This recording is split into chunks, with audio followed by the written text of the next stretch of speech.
Such a blessing to be with all of you today.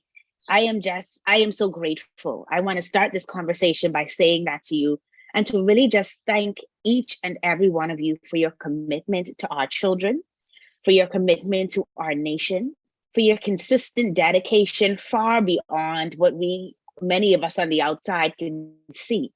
You all fill in the gap in so many ways. There are children who will only eat because of you, children who will only have clothes because of you, children who will only know love because of you. And for that, I am so grateful. And it truly, truly is my esteemed pleasure to be your speaker today. I am so grateful for that introduction. Every time I hear about the things that God has done in my life, I'm blown away. Right? I could not imagine as a small child growing up in Grand Bahama where God would take me and the things that he would allow me to do through his spirit. Throughout our conversation today, I'm going to refer to God a lot. And I know that in a diverse country like ours, many of us may have different beliefs. And so I invite you to not be taken aback by the fact that I reference God. That's just my truth and my story.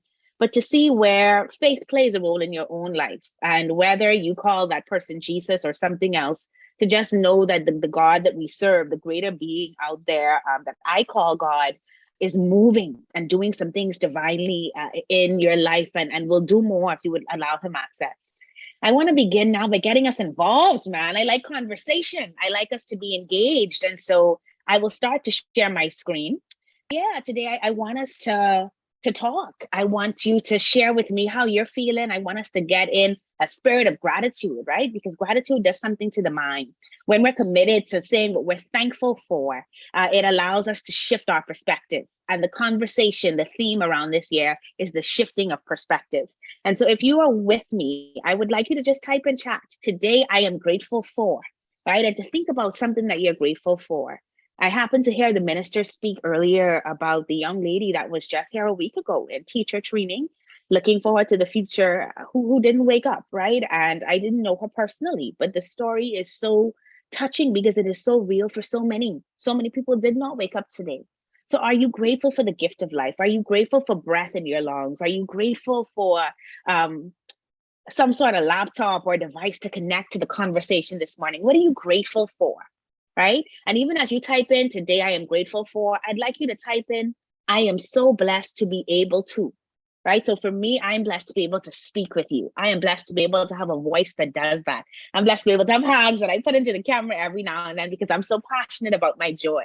Okay, excellent. All right, so now we kick it with gas. Okay, so this is what the statements that I was hoping that you guys would type in chat for me. And I think that some of you have already done that. Oh, chat has been disabled. Okay, you guys can chat now. Okay. All right, I see some of it. I see some of you are able to respond. And if you can't respond in the chat box, you know what, that's fine. I'm sure that you have papers around you as teachers, papers and pencils, or even just your notepad on your phone.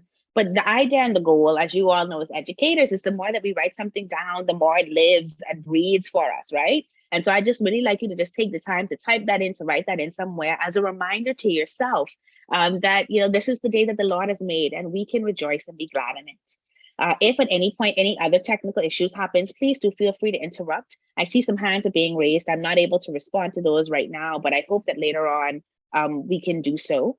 But I do want you guys to just get into the habit of saying these things out loud, of writing them down, because the Bible says to us, you know, when we write things down, they come to pass, right? When we say it out loud, when we declare a thing, and we'll talk more about that in our conversation, that it happens. So we're setting ourselves up for this attitude of gratitude this morning. And I know that my attitude of gratitude extends so deep because 12 years ago, I would not have been able to have this conversation, right? It was a Wednesday morning. It was a Wednesday. The day was October 6th, 2010. And popular hits were on the radio, like Kesha was really cool. And of course, Beyonce would have had some hot new song. But I was in the library. I was in the library at the University of Miami. I had a class at 10 o'clock. And I was trying to finish my paper for Dr. Frohawk. Now, you guys have seen your students sitting outside your classrooms, if they even bother to finish assignments at the last minute. You've been frustrated by coursework content at the last minute. And I wish I could tell you all that I was not one of those students, but alas, the truth is what it is. And I was one of those. So I was in the library trying to finish up my paper for my political science class with Dr. Frohawk. And as I'm sitting there, I am typing, y'all, right? I going at it because I only got like an hour left before this thing got to be sent in. And as I am typing in this paper, all of a sudden, my screen goes like blurry, right? And y'all, I wasn't using the LMS system, so I don't understand why the screen went blurry on me. But all of a sudden, I just couldn't see it, right? And so I blinked, right? Because that's what you do, something in your eye. I blinked and it was still blurry. And I moved my hand in front of me so I could wipe the screen, almost as if something was on the camera. But even as I did that, y'all, it was still blurry. And so I shifted from the screen to try to look around me, right? I'm in a library, I should be able to see people. But y'all, all I could see around me again were hazy images and a blur. So I take a deep breath, I blink again, and I still cannot see. I reach for the stuff around my laptop and I find my phone. And I'm able to manage, because we know our phone so well, right? I grew up when the first set of cell phones came out. I was in high school, so we'd be able to text at our desk. And we knew the keypads on our Nokia so well, right, that we thought we were hiding from our teachers. But I was able to find my phone, and there was a button that I could press that would automatically connect me to my husband, who was my boyfriend at the time. And I remember calling him. And I said to him, what I thought I said to him was, baby, I can't see, right? But in reality, what he heard on his side of the phone was, right? He was saying, hello, hello. And I'm trying to talk to him. Babe, I can't see. Babe, I can't see. This is me trying to communicate. But all he's hearing on his side is, and so he says to me, recognizing that something is wrong, Star, hang up the phone and try to get to health services. And so I hang up. And as I do it and I rest my phone down and I look back up, I could see what's on my screen. I can see again. So I gather my things together. I run downstairs out of the library. I walk to health services. I walk in the door and I'm greeted immediately by a health practitioner that knows me. I can tell you all I used to be sickly on campus, eh? And she sees me come in and she's like, what is wrong? At this point, I can talk again. And I tell her, I cannot see. I couldn't see. I can see now. I couldn't speak, but I can speak now. I don't know what happened. And she immediately takes me from health services and rushes me to the nearby hospital, where my admitting diagnosis was a passing stroke. At the time, I was only 19. At the time, I was 19. And I am being admitted to hospital for a passing stroke. So y'all see why I got up gratitude when I come on this call, right? That I get to see your faces, those of you whose cameras are on, and I can see that I get to talk with you and use my words, that I get to move my hands, right? Because if any of you have known the loss of a stroke or had a loved one suffer a stroke, you know that those things do not have to be. That it is a miracle for me to be here, to be alive and well and speaking to you. And so an attitude of gratitude is how I have to start my day. And as I go into this conversation, and today we're going to be talking about seeing, speaking, and shifting. As we go into this together, I want you to think about the times that God has brought you through the right here when you didn't have to be, right? The accidents you survived, the things that you don't even know about because he protected you from it before I could come to pass. The negative things people have spoken over your life, the times you wanted to quit this same job, but the calling pulled you back in, right? I want you to shift and to see that perspective, that we are here for such a time as this, and it's a blessing to do and be so, to be alive, to be well, to teach, to use our voice to transform a nation. And so we have to be willing to shift our perspective to see it. And it begins with an attitude of gratitude. Today, I am grateful that I am here in this training with you. I am so blessed to be able to speak to you. I am thankful that God did not take my voice and that I get to use it today to assure you that he's got great plans for you as well. As we talk about this idea of seeing, I want to introduce you to a teacher that I'm sure many of you know, especially my English lit teachers. You would have read the stories, I'm sure, and my history teachers, of a woman named Helen Keller. And Helen Keller was born in the early 19th century in the United States, and she was fine when she was born. She had even started to learn a few words and say mama and dada and that sort of thing.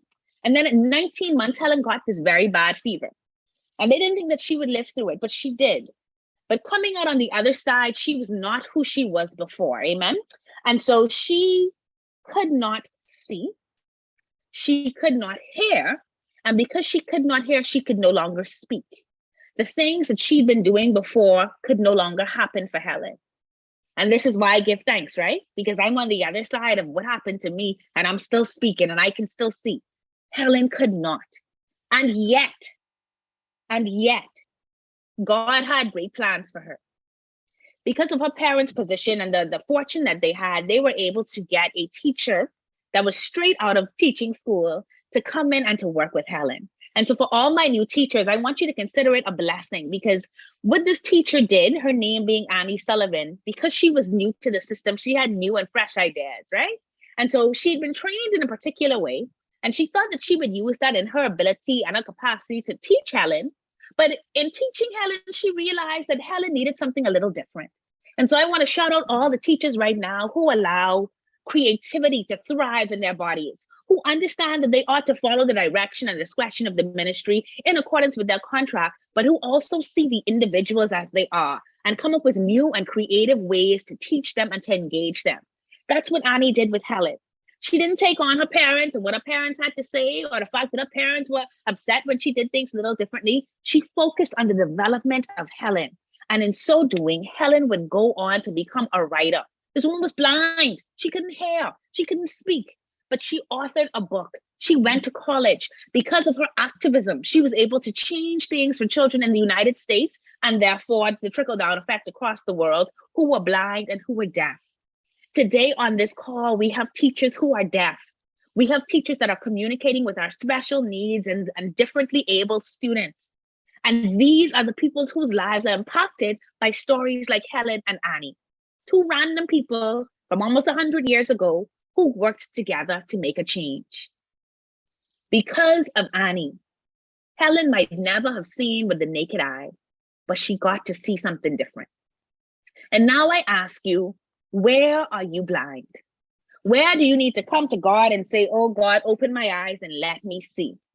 What areas of your life have you become so blinded to because it's so hard and it's so frustrating and the things don't change year after year and it seems like nobody's listening? Where are you blind right now? Even in your students and the way that you engage them, what are you not seeing in them that you need to ask God to shift your perspective on? You know, the thing I love about this story of Annie and Helen is that Annie herself, as a young child, had an accident that left her almost blind. She also lost her mother, she lost her father, and she lost her baby brother and was sent to live in an orphanage. And in that time, they tried to give her corrective surgery, right? The stories say that she had at least 3 to 4 corrective procedures, all of which went wrong. And so by the time she got to the school for the blind to learn to teach blind people, she could hardly see herself. Her own trauma significantly impacted her. But had she not walked that walk and gone through those things, she could not connect with Helen in the way that she did. It is my belief that God allowed her circumstances to lead her to Helen in such a way that she could empathize with her like no one else could, because she understood the trauma. I look at our teachers and I know that some of you are enduring some things that others cannot imagine. People don't know the struggles that you have to get to school each day. People don't know the struggle it is to keep your light on, to keep food in your fridge, and yet you turn around and you give it to others. But you do it because God has called you for such a time as this. He is allowing the challenges and circumstances of your life that you have overcome and will continue to overcome to allow you to see different, to see the children in need different, to connect with them at a different level because you see it for yourself. I hope and want to encourage you to own it all, because God is going to use it for higher calling and higher purpose. And I love that I heard the minister talk about the fact that there is access for you all to speak with services that allow you to talk about the things that are challenging you.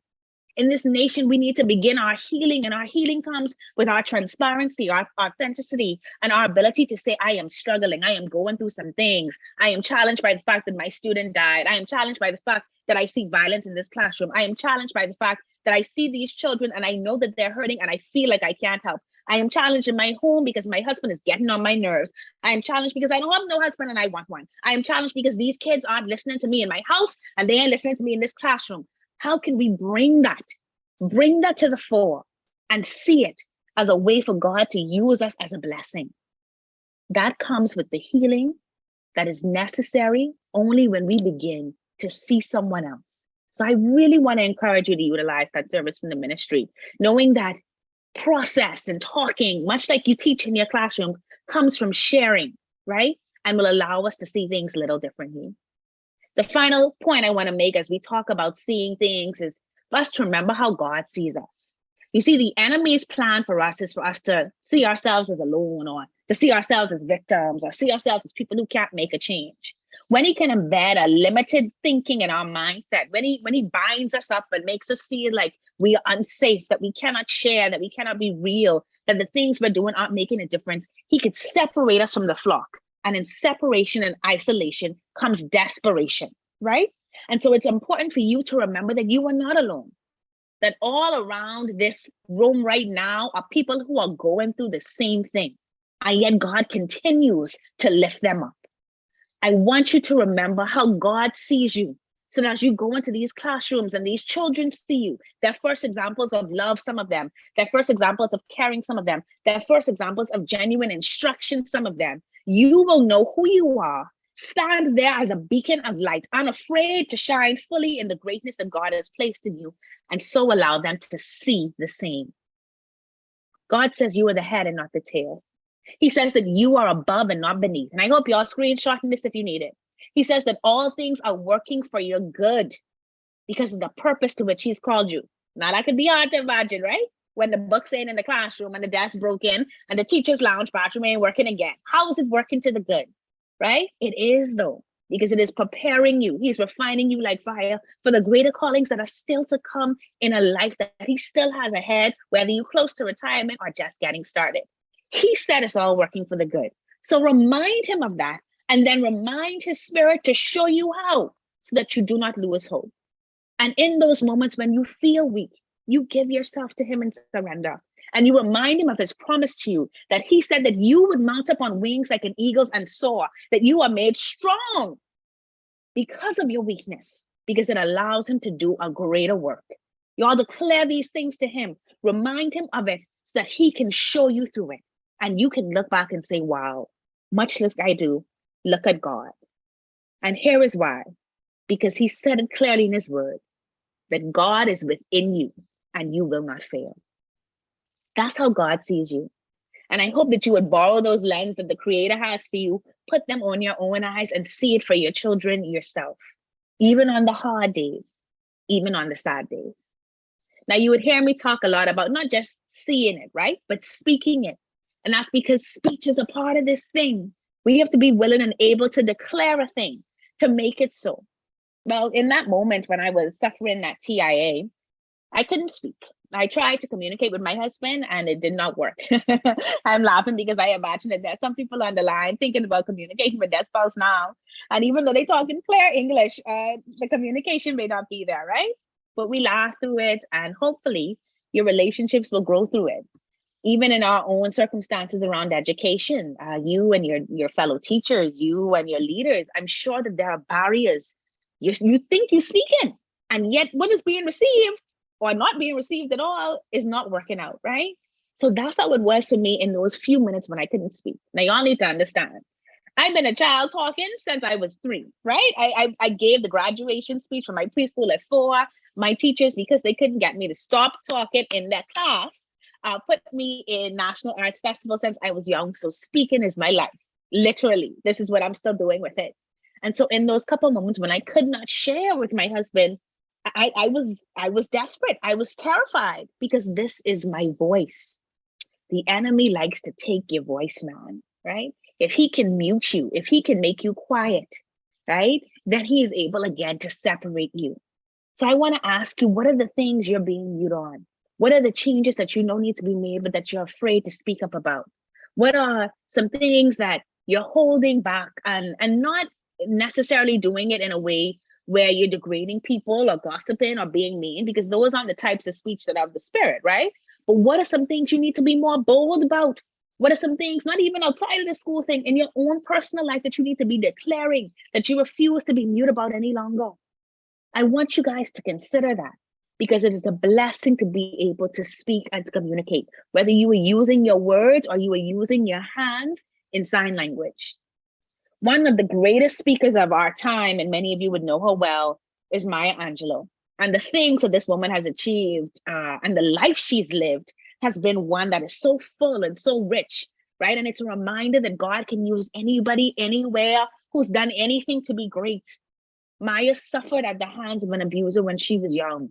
Later on, Maya would go on to become a teen mother. At one point, Maya was even, dancing in very promiscuous clubs, right?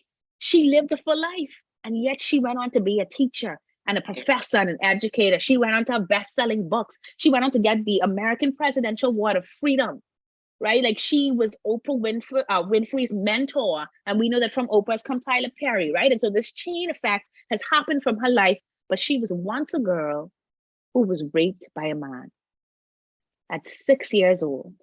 And for 6 years of her life, because Maya recognized the power in her voice, when she spoke up and told her brother and her family who did it, that man was killed, and Maya felt that her voice had the power to kill him, Maya decided to be quiet. Trauma sometimes quiets us. If we've grown up in houses where our voice was not respected, if we've been even in friendships or relationships with colleagues where our words have been taken and used against us, many of us want to be quiet again. But this is a season where you need to speak. Maya had a teacher, because there's always the teachers like you all that transform these things. And Maya's teacher, Bertha Flowers, would give her books, and Maya would read them because she was an avid reader. But Bertha challenged her. Bertha said, Maya, you cannot love poetry if you won't say it out loud. Poems, words, they lived when you speak them. And Maya couldn't do it. Maya said, but I love poetry. And Bertha said, but you can't, because to love it, you have to share it. And that teacher gave Maya Angelou the courage to speak after trauma had stolen her voice for 6 years. Sometimes all you need is someone to believe in you. And whether it's that you are going to be that Bertha Flowers for a Maya Angelou in your classroom, or you're going to be that Bertha Flowers for a Maya Angelou who is a colleague, or you're going to be that Bertha Flowers for yourself and give yourself the courage to speak out loud, I want to remind you that even as you shift to perspective, you have to speak. And I love this quote that Maya says. Maya says, for the first time, she felt like someone liked her. And this is why I said, I thank you, teachers, because many of our students do not know love until they learn it from you. And they didn't like her because of her brother, and they didn't like her because of her Grammy. This teacher liked her for herself.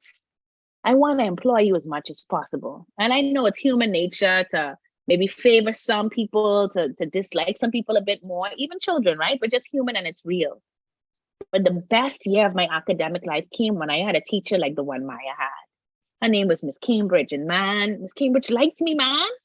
And because she liked me, because she thought I was smart, I thought I was smart. Like, when there's a belief in you, you can do new things. Some of these kids have never had anybody say a kind word to them. Some of you know it because you've lived that experience. But how can you speak differently? How can you make them believe in themselves again? How can you make yourself believe in you again? Can I encourage you to change the words around you? To change the things that you're putting into your mind? When I am at the precipice of new opportunity and I get scared, which is a very human nature, right? Fear is there to help us to stay safe. But everything we want is on the other side of it. And so when I get afraid because I have to take on a new opportunity, or I get afraid because I'm coming to speak to the teachers of our nation like I did this morning, I have to shift the voice in my head. I have to play the things that are positive, that remind me of who I am, of how God sees me. I have to speak and declare into my life so that I recognize that I am called for such a time as this. So I want you to shift the words in your head. The Bible says, whatsoever is true, whatsoever is holy, whatsoever is noble, think on these things. Fill your mornings, teachers, with praise. Fill them with people that speak life into you. Go to YouTube, download a podcast. Some of my favorites are Joel Osteen, T.D. Jakes, Joyce Meyer, right? Priscilla Schreier. Let them pour into you. I love me a good Maverick City, man. You know, I need people who are reminding me that God is with me and I am God. That God is in me and God is through me. That I can do things, all things, through Christ who strengthens me. That's what I need. Again, this may not be your faith, but what are the things and the messages that you can surround yourself with so that you can stay on course, knowing that there will always be a distraction, always be the enemy trying to mute you, but there is a larger voice reminding you that you are here for such a time as this. And then, even as you fill your own mind with the words that empower and lift you up, how can you make sure that those words come out of your ear and out of your mouth, so that you are speaking into the lives of our young people, the lives that you've been called to save for such a time as this? Our words have power, and the Bible is very clear. When God wanted to create the world, he did it. Earth, you go there. Sky, you go over there. Water, you go over there. And it was so. He called forth animals and living creatures, and it was so. So we know that the power of life and death are in the tongue. We know that the tongue, small as it is, has the power to control things. And you've seen it. You've seen it in your classroom when somebody say the wrong thing to the wrong person on the wrong day. And you've seen it amongst yourselves as colleagues and in so many other spheres, the power that this tongue has to start a fire. But let it be a fire that lights up and brings life, because fire can do that, rather than a fire that destroys. And the Bible says it clearly. And whatever you ask for in prayer, you will receive it by faith. Many of us get caught up on the how. And my English teachers here, it's always who, what, when, where, why, and how. And we get caught up on the how, knowing that God is a bigger God than how. He's I am. You need not worry about the how as much as you need to work in prayer to declare it, be open to receive it, and then take the action that is necessary to make our faith work. Truly, I say to you, whoever says to this mountain, be taken up and thrown into the sea, and does not doubt it in his heart, but believes what he said, it will come to pass and be done for him. And sometimes the mountain's not going to move today. It may move tomorrow, 5 years from now, 10 years from now. Man, God had Moses bring the people to the desert for 40 years and they let them into the promised land. Joshua's the one that got to carry it forward. Sometimes the vision is not for you today. The mountain will be moved for your children tomorrow. But you have to believe and declare that these things will come to pass because our words have power. So I'm going to ask you to participate with me one more time, to go into the chat and to declare some things for this 2022-2023 school year. I declare, I will. What will you do? I declare I will greet my students with a smile each day. I declare I will listen to music before I get to school that empowers me. I declare I will finish the book I've been working on. I declare I will set aside some monies for the house I dream of building. What is it that you will declare over yourself that would hold you accountable as you move through this school year, even when things get hard and you have to rely on the strength of God that is promised to you? Who are you? I am a champion. I am a winner. I am an excellent educator. Declare it over yourself and then live up to the words that come from your mouth. I am greatness personified because God lives in me. I am a beacon and a hope. I am a light and an example. I am a unicorn in a system that people don't want to believe in anymore. I am magic. Whatever it is that you are, declare it over yourself. And then walk with that embodiment through the halls of whatever school God has placed you in, knowing that we need more light. The thing about darkness is that sometimes it tries to overwhelm. But y'all know the song well. It only takes a spark. So declare these things over yourself, so that even as you say it, and you have to grow into the belief of it, you will start to walk toward the thing that you have said. Make a promise for your students. Some of them don't know how to declare things for themselves. And all they've ever heard is the bad they are and the bad things they will do. What will your students do this year? My students will pass exams successfully. My students will show up in proper uniform. My students will respect themselves and me. My students will honor others. What will your students do this year? I want y'all to type it in chat for me, man. Let's declare a thing and make it so. Because the word, as we've already seen, says that there is power of life and death in the tongue. And that when we write the vision and make it plain, it will come to pass. What is your declaration this year? Whether you write it here in chat because you have access, or whether you write it on a piece of paper, I am so happy to see you all declaring these things. Thank you, Vika. Thank you, Anisha. Thank you, Michelle. Thank you, Ms. Ellis. Thank you, Ms. Dean. Thank you, Ms. Marsh, Ms. Gibson. Yes, Mr. Cox, I appreciate these words. Let's declare over our people what it ought to be, and then trust that God will do the good work, whether he does it today or does it tomorrow. I was in a nail salon recently, as y'all could still like to get my nails done. And this young lady was playing some gospel music. She was working there and she was giving a client a pedicure. And she was saying to the client, you know, boy, I had this teacher, if she could see me now, she'd laugh. She said, because I used to come to school every day and just fight, man. I just wanted to fight. And this teacher, I was in a homeroom one year. I done move out of homeroom, but every time she see me, she pulling me to the side. She hugging me. She want to pray for me. If she see me about to get riled up, she's stepping in. She said, I used to be so mad at her. I was so angry at her. Like, I didn't leave your classroom. Why you still love me? Y'all hear that? The question is, why you still love me? Because some of us don't believe we even capable of that, man. This young girl said, but she never let me go. And now everything she saw in me, I am today. Oh, I could cry, y'all, when I think about it. She never let me go. And everything I am today, she saw in me when I couldn't see it in myself. Y'all, that's the power of teachers. That is the power of teachers. And this woman was testifying to the client whose nails she doing, running her own business, man. And that teacher would never let her go.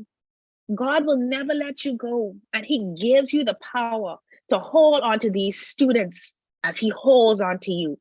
I just want y'all to remember that and to begin to think about how we shift things when we speak it and when we declare it and when we can see for ourselves and for our kids what they cannot even see for them.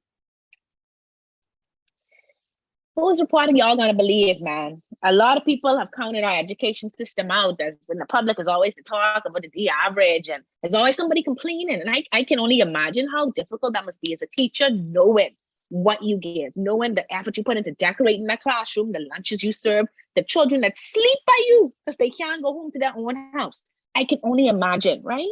When you hear the negativity out there, how much that frustrates you. I never lost my hearing, even as I lost my ability to see and speak. And I think that that's intentional, that we have to be the ones to block out the negativity, that we have to be the ones to remember what we saw in God's word and what he has spoken over our lives, what we get to speak into it as well.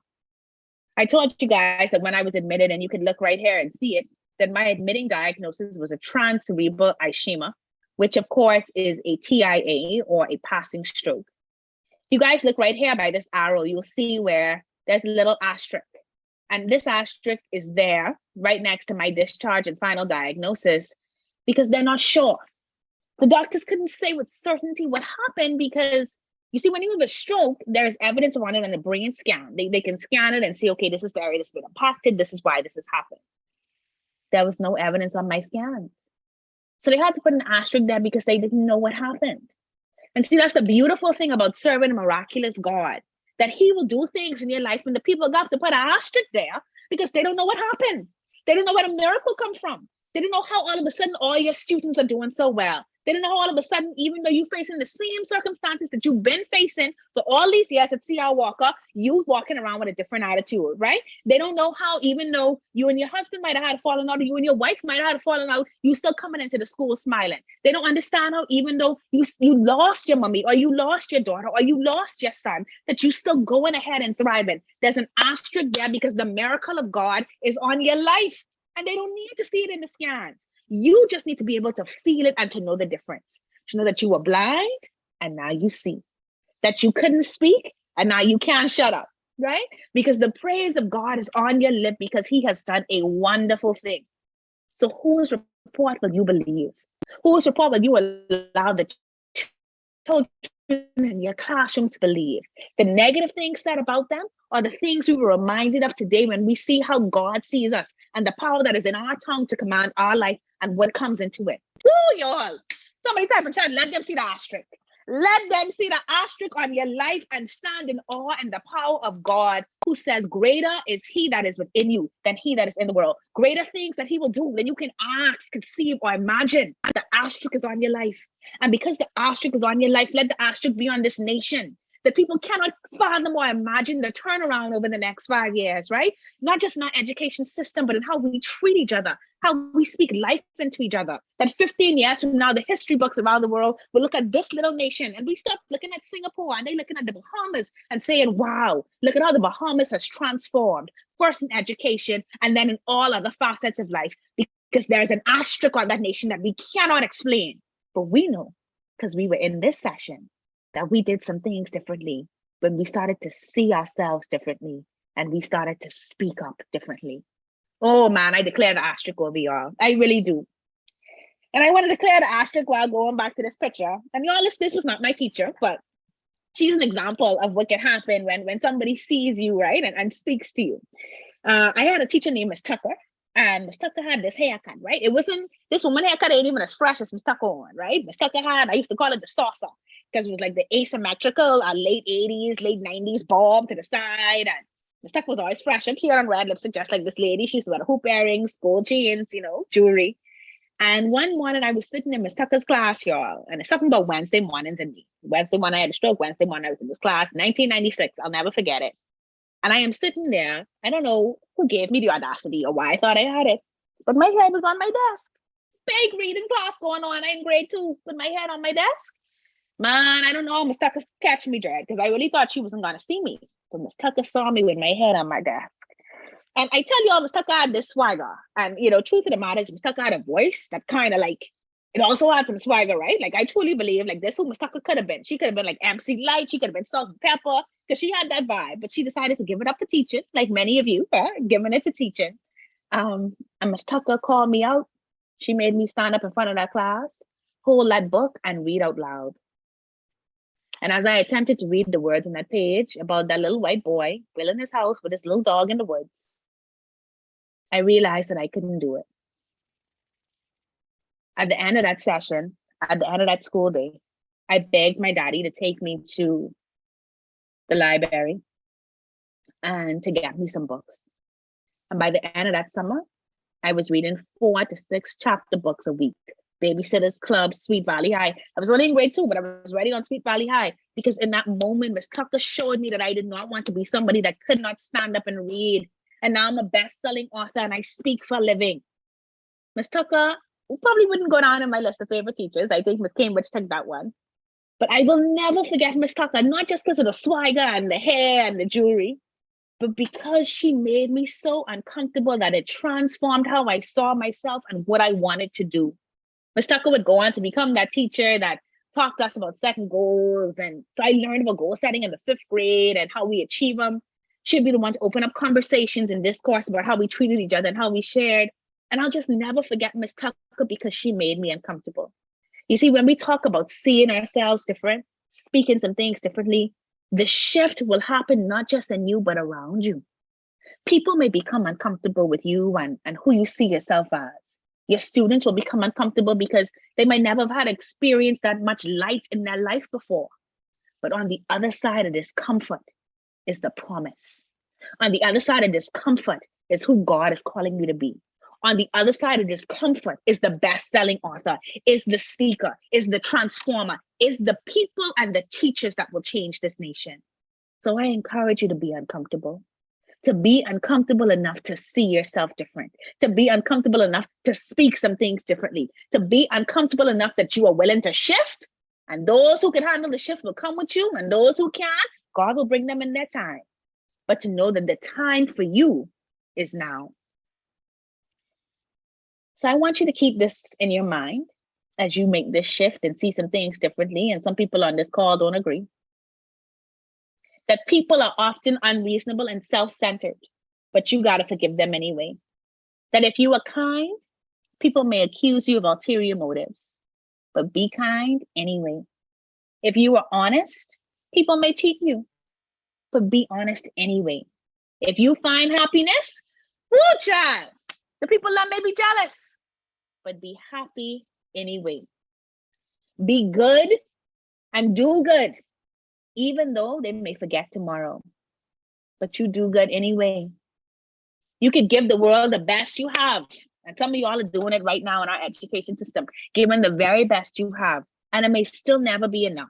Never be enough for some teacher of the year, never be enough to be acknowledged by your principal, never be enough to give you the pay that you fully deserve.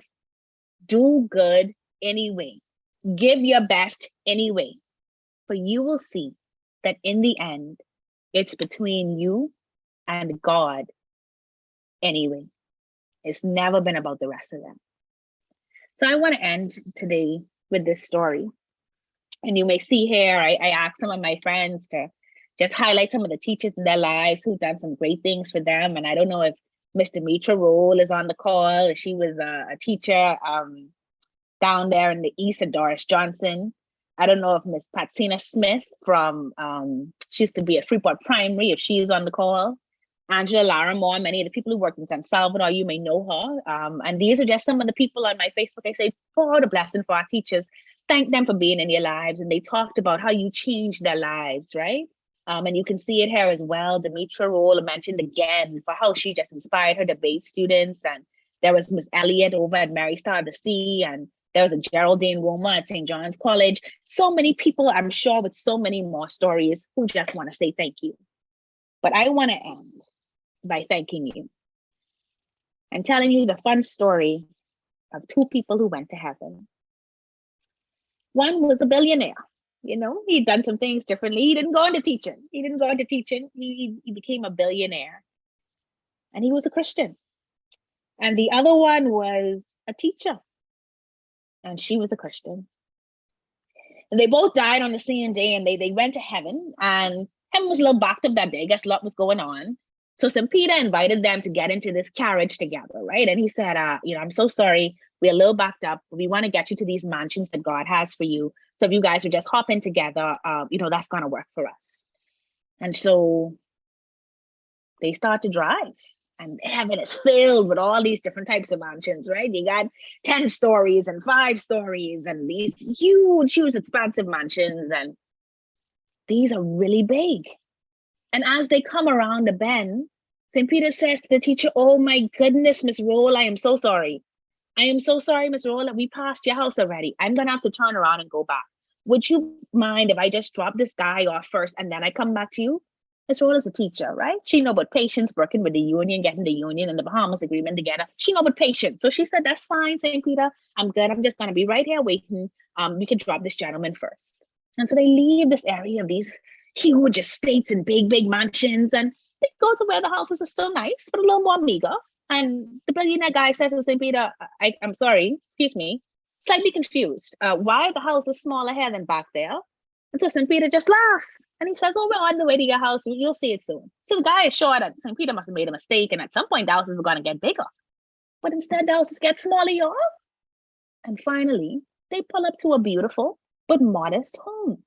Now, this guy had been a billionaire in his whole life, so he was used to large estates and lakes and rivers running through his property. And so he says, what's this about? And right across the street, he sees this huge mansion. He said, surely you mean that one's for me? And St. Peter says, oh, no, that's for Miss Roll. That's for the teacher. And so he says, I'm confused. And St. Peter says, you gave your tithes, Mr. Billionaire. You did. And with your tithes, you paid for this beautiful home that you put here. But Miss Roll didn't just give her tithes. She gave her tithes. She gave her time. She gave her love. When there were children that needed food to eat, she fed them. When there were children that needed a place to stay, she kept them. When there were children that needed clothes to come to school, she found a way. When children needed extra hours and extra lessons, she gave it. When they needed a word spoken unto them to keep them going as a reminder of me on this earth, it was her that said it. And so teachers have a special place in heaven. She built that mansion with all the time she gave to others. No earthly reward was hers, but here in heaven, it all belongs to her. Teachers, it's a nice story, and it's a beautiful thing that we look forward to. But in the present day, with very real conditions, very real needs, and very real bills, delayed gratification can be hard. But I hope you would acknowledge that you are building something far greater than any of us can see. And whether or not your students become as well known as Helen Keller, or as well known as Maya Angelou, whether they learn to read and speak like me, their lives will be significantly impacted by all you do. And there is no greater gift than to be a teacher as Jesus was to us.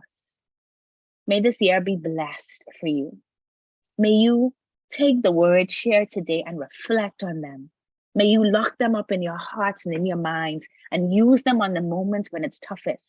May you look forward to the mansion that is certainly yours to come, even as you continue to build up the lives of those here on earth. We love and appreciate you. Thank you so much for your time.